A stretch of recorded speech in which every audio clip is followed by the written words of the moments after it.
Tonight, accusations of police negligence and racism following a report baby Tanner's death might have been prevented. And relief and headaches as WestJet avoids a strike but not before canceling dozens of flights. Plus, through the big ones, yeah. Taking the South Pacific by storm, an Indigenous designer from Saskatchewan is bringing her beadwork to Fiji's Fashion Week. This is CBC Saskatchewan News.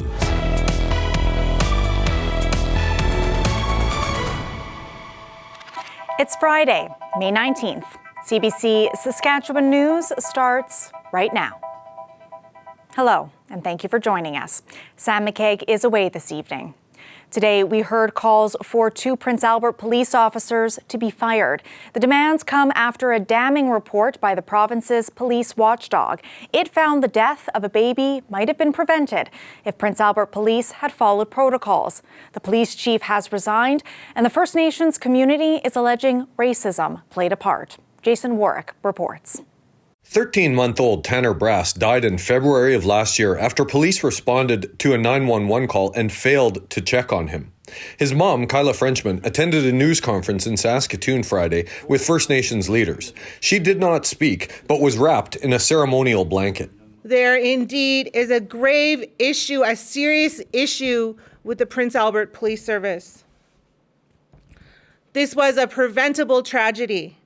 How many tragedies and death of Indigenous people will fall upon the hands of these policing agencies and the Prince Albert Police Service before real systemic change happens? A report released this week by Saskatchewan's Public Complaints Commission found that the 2 responding officers failed in their duty to protect Tanner. It states Frenchman called 911, saying her baby's father assaulted her and that he regularly hit the child.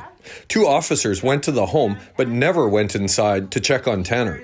The mother's lawyer, Eleanor Sunchild, said Tanner's death was caused by both negligence and racism. There were a number of other groups who said there's more to this story and they're calling for much more action. Crown prosecutors have decided not to charge the 2 officers, but First Nations leaders are demanding a judicial inquiry, criminal charges against a number of Prince Albert Sask police officers, and the release of all the recordings and documentation in the case. This isn't over. It ain't over by a long shot. My decision to remove the 2 members involved from active service pending the Public Complaints Commission review of the matter has resulted in very vocal criticism. Thursday, hours after the release of the report, Prince Albert Police Chief Jonathan Bergen announced his retirement, partly, he said, due to harassment from within his force. Aggressive personal attack and contrived character assassination on me and my leadership team, and a cruel and misdirected emotional assault on my family. Bergen said his decision to call an independent investigator had made him unpopular, and that any discipline of the officers in the baby Tanner case may appear biased. But during the news conference, Chief Bobby Cameron thanked the Minister of Corrections, Policing and Public Safety, Christine Tell, for forcing Bergen out. Cameron and others have been calling for Bergen to be fired or resign for months. Cameron also noted there's a second report commissioned by the province which hasn't yet been made public. They demanded its immediate release. Friday, after the news conference, Tell's office promised to do just that. Jason Warwick, CBC News, Saskatoon. One of Saskatchewan's top advocates for victims of domestic violence says this case shows frontline officers need more education. The head of the Provincial Association for Women's Shelter, Joanne Duzel, says the officers should have found safe shelter for the woman and her child. The Public Complaints Commission said one reason baby Tanner was left with his father was that the boy's mother didn't have anywhere to go. Women's shelters were full. Duzel says a call to social services would have got the woman into a hotel room. She says officers should have been concerned about baby Tanner's safety after the mom called police about domestic violence. She points out Saskatchewan data that shows children's lives are also at risk when one parent abuses another. In 2018, the first domestic violence death review report was released, and it looked at deaths related to intimate partner violence from 2005 to 2014. Of the 48 deaths, 16 of those were children. And the majority of them, 14, were under the age of 10. So there's sort of some misconception out there that the primary victim, the partner, is the only one at risk when someone is, abusing a partner. Duzel questions why police didn't call Child Protection Services immediately. She says the law requires people to report child abuse and neglect, and even exposure to intimate partner violence is considered abuse. An update on another death related to domestic violence. The Saskatoon man accused of killing Allison Moosehunter was found guilty of first-degree murder. A judge ruled today that Ivan Martell killed the 28-year-old in a vicious assault. The verdict brings some relief to the woman's family. CBC's Dan Zakreski reports.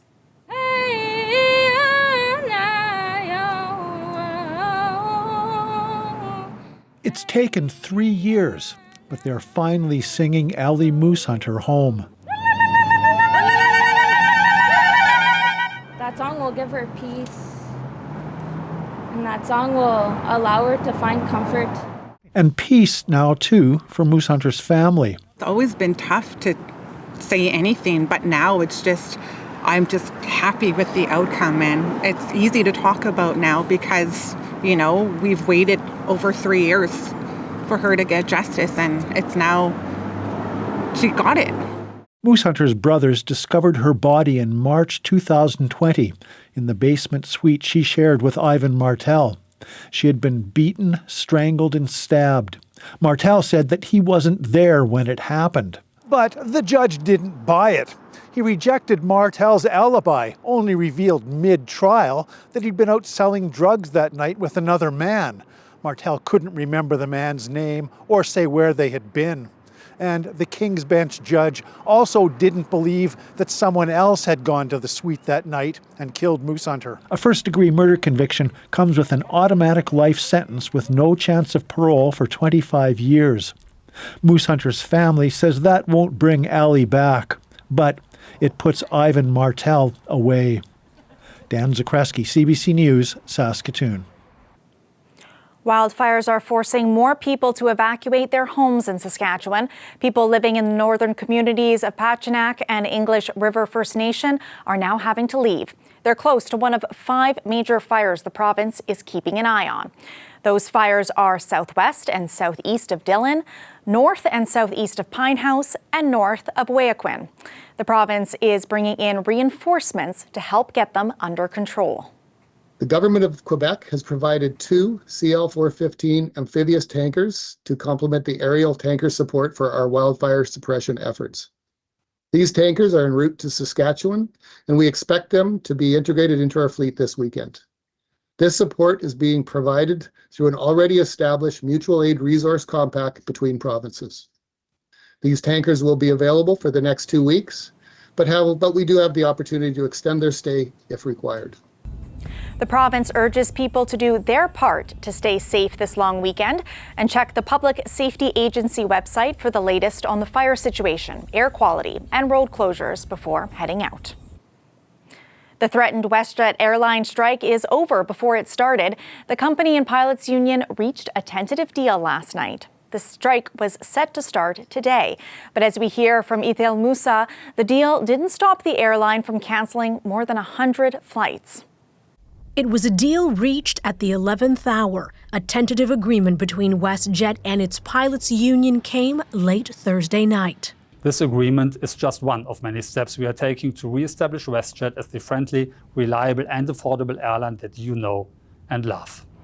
But there wasn't a whole lot of love on Friday among some holiday travelers like this man. Okay, what time is that flight to Winnipeg? 9 o'clock? That one's being canceled as well. WestJet says it canceled nearly 100 flights Friday in anticipation of a strike, leaving many in the lurch. We're missing out on a weekend with my daughter. I paid a good decent chunk of money for the trip, and now unfortunately we're kind of at a standstill. We planned it, and then we never expected this in a million years.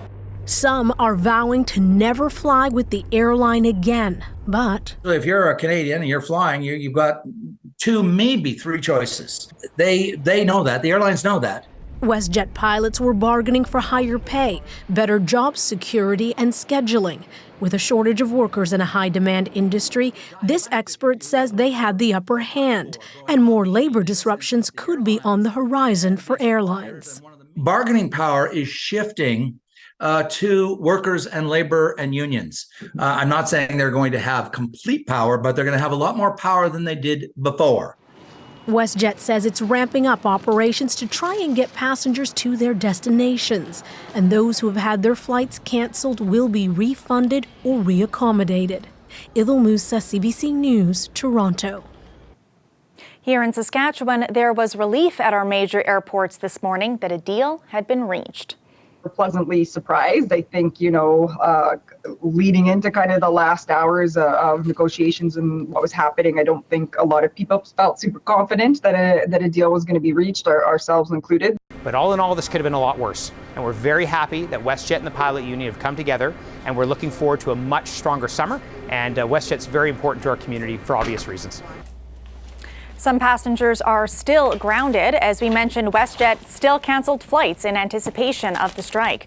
Connor Gillett was ready to take off to Kyrgyzstan for an internship, but his trip has been pushed back by a week and a half. I feel disappointed in WestJet as being this large corporation and having a real monopoly, especially in Saskatoon, on our flights. And it's crazy that they have that much control over so many that much influence over so many people's travel plans, because a lot of time and money goes into these things for a lot of people. WestJet says it is ramping up its fleet, but making up for those canceled flights will take time. Well, for the first time in nearly 20 years, people will be allowed to drink alcohol at provincial parks on May long weekend. A ban had been in place since 2006. The goal was to prevent excessive partying and vandalism. Saskatchewan's Minister of Parks gave several reasons for lifting the ban. She pointed out that Alberta and Manitoba allow liquor in parks over the long weekend, and who tends to stay at our parks has changed.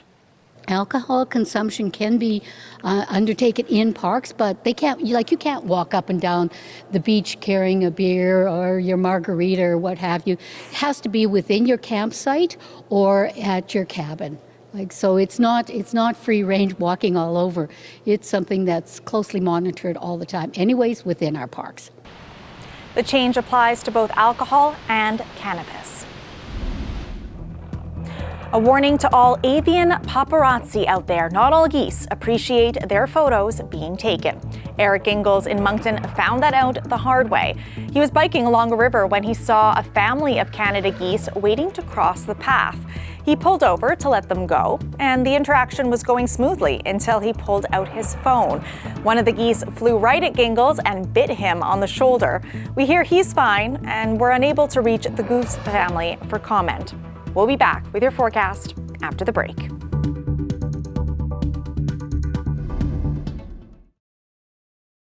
This weather update is brought to you by Capital Ford Lincoln. Friend and Family F-150 event is on now.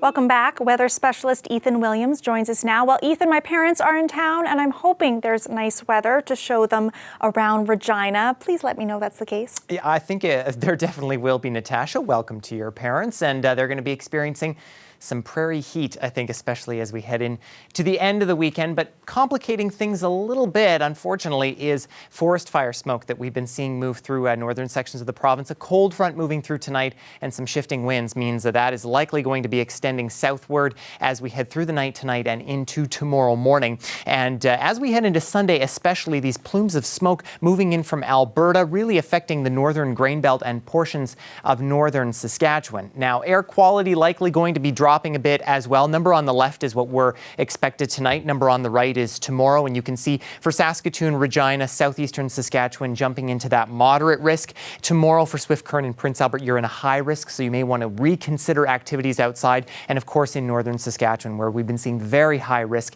that is still in place. And accordingly, air quality statements still in place through all the north today and extending as far south as the Kindersley Rosetown area, even a Leader Gull Lake as well. And there is the possibility that these could be extended further southward into places like Saskatoon and Regina tonight and tomorrow. The fire risk starting to lessen a little bit, but still a large area of extreme risk in the middle of the province, and much of the rest of the province still under that high risk right now. And as a result, a reminder that all of the Northern Saskatchewan Administrative District is under a fire ban.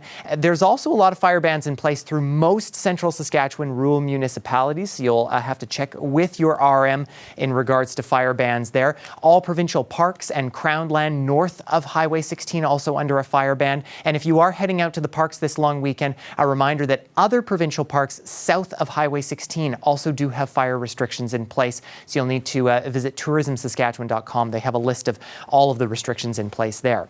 Our weather map, a little bit busy. We have high pressure, which has kept us clear in southern Saskatchewan, beginning to move out. There's that cold front that's going to bring through the smoke and cooler temperatures to the north tonight and tomorrow.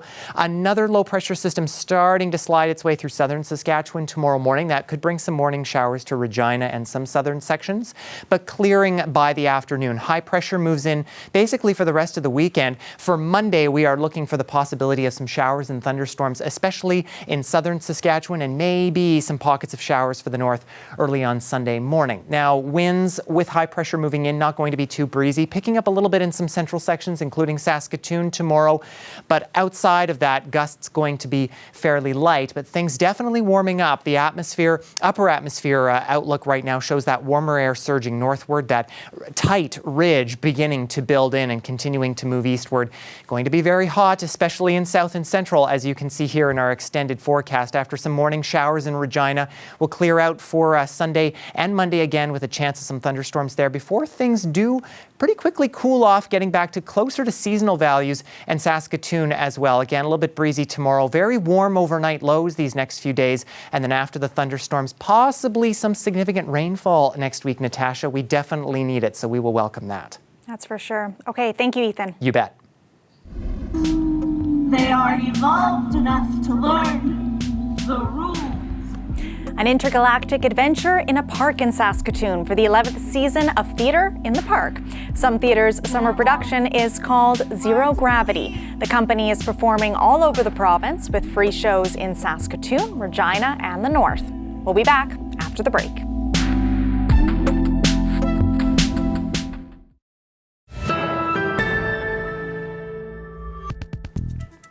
A Saskatoon designer is heading to Fiji for its 16th annual Fashion Week.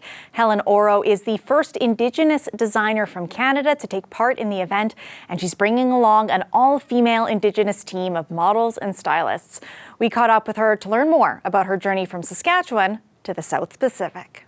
And your arms go through the big ones, yeah. Beadwork traditionally is worn with regalias and ceremonial wear, and I just think it's so cool to explore and experiment and share it in another beautiful way. This wraps around your ear. I feel like I'm growing as an artist. I'm pushing myself each collection to do bigger, better pieces. Like, how can I take beadwork and showcase it in like a new, exciting way? This collection has like really deep meaning for me. Each color represents something, and I'm just trying to incorporate it all together. My sister passed away, so the red, that's what the red is for. The black is for my grief, and the white is for like my healing. And I just want to incorporate that all together and create a powerful collection that just showcases our beauty and our culture and the strength of women and empowering women, and I guess heal from what our family's been through. And I'm doing that through my work. And we always say that beading is a form of healing. It's a form of praying. It teaches us things that, you know, you just can't learn any other way other than doing. Does it feel tight? No. Or a little tighter? A little tighter. Going to Fiji is such an amazing opportunity, and I'm so grateful that Helen asked me to be a part of it. And for her, like, this is a big accomplishment in her like designer career, and being a designer, and to be a part of that, it's very incredible, and I'm so grateful. It's overseas. It's it's on the other side of the world, so it's a whole new networking group of people to meet. They also hold a lot of workshops leading up to the event, which are really geared towards building a brand, business. I'm sure I'm going to meet people there that don't know anything about Indigenous culture or people. So the exciting thing is being able to incorporate that into my work and sharing that through my work. In a really fun, upbeat way. Our work can sometimes be taken and put on runways in inappropriate ways that, can be disrespectful. So I think with me exploring different ways to share my beadwork, I'm hoping I can teach people to that it can be shared appropriately if you are willing to learn. Oro's designs have been seen on runways, in magazines, and on celebrities across Canada and the United States. She's originally from Pelican Lake First Nation.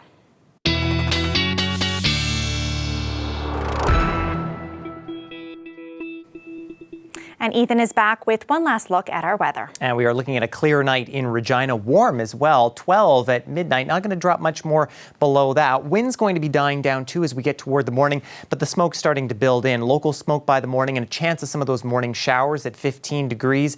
And by the time we hit the afternoon, wind's still fairly light, smoke still sticking around. Should be getting up around 22 degrees at that point on our way to a high of around 25, 26 if the smoke doesn't impact that. Also warm tonight in Saskatoon. Looking at those mainly clear skies. A little breezier for you tomorrow. And again, you're likely going to be seeing that smoke as well. Almost at 20 degrees by 8 a.m. tomorrow and getting into the mid-20s by the noon hour with the smoke. And from there, Natasha, the long weekend looking very warm in both Regina and Saskatoon. Thanks for that, Ethan. You're welcome.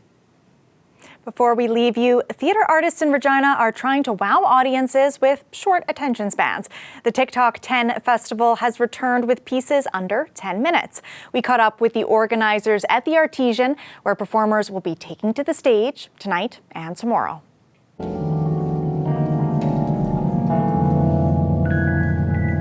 We take brand new works from Saskatchewan-based artists, and we ask them to create a piece of performance that is just 10 minutes long.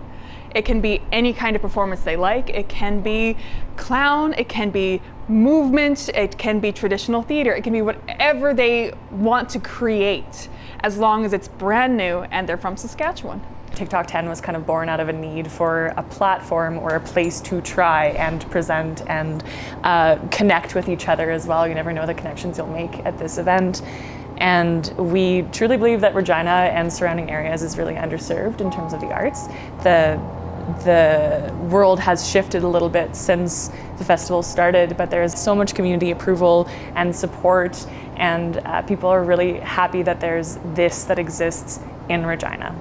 We connect with our audiences more. We connect with new artists we have never met before. We've connected with artists who have been in the community but we've never had the opportunity to talk to. You can be 18 years old and never created anything before. You could be 60 years old and you just want to try something new.